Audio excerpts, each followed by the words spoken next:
खेती किसान के लिए 2026-27 का जो बजट निर्मला सीतारमण जी ने पेश किया है, उसके बारे में एक ही बात कही जा सकती है कि दिल में तो कभी था ही नहीं, नजर से गिर चुका था और आज किसान इनकी जुबान से भी गायब हो गया है। पहली बार एक बजट था जिसमें वित्त मंत्री ने दिखावा भी नहीं किया किसानों के लिए कुछ करने का।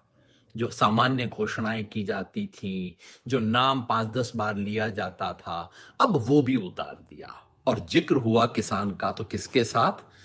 दिव्यांग के साथ, मेंटली चैलेंज के साथ, उनके साथ किसान का भी जिक्र हुआ। इसको भी कुछ पकड़ा देंगे, इस बेचारे के लिए भी कुछ देना है। आंकड़ों की दृष्टि से देखें तो ये बजट किसान की गिरती हुई स्थिति इस सरकार में उसका द्योतक है।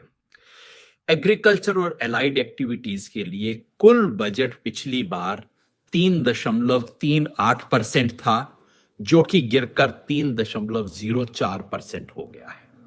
यही बात रूरल डेवलपमेंट पे भी हुई है। रूरल डेवलपमेंट के लिए पिछली बार 5.25% था, घट के 5.11% हो गया है।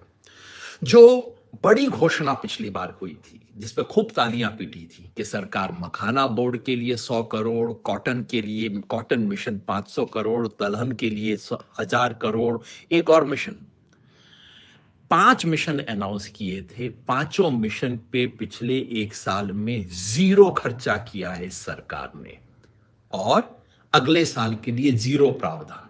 मतलब तालियां पिटवा ली, काम खत्म, आगे चलो। फसल बीमा योजना पे खर्चा पहले से कम हुआ है।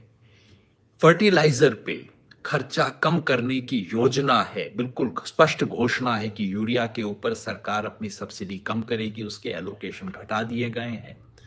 और एमएसपी को लागू करने के लिए जो आशा नामक योजना में प्रावधान बढ़ाना था वो नहीं बढ़ाया है। किसान को संकट में मार्केट में सपोर्ट करने के लिए मार्केट इंटरवेंशन स्कीम में 0 पैसा दिया गया है। मतलब सरकार ने तो अपनी तरफ से साफ कह दिया, भाई किसान से हमें कोई मतलब नहीं है, तुम्हें जो चाहे कर लो,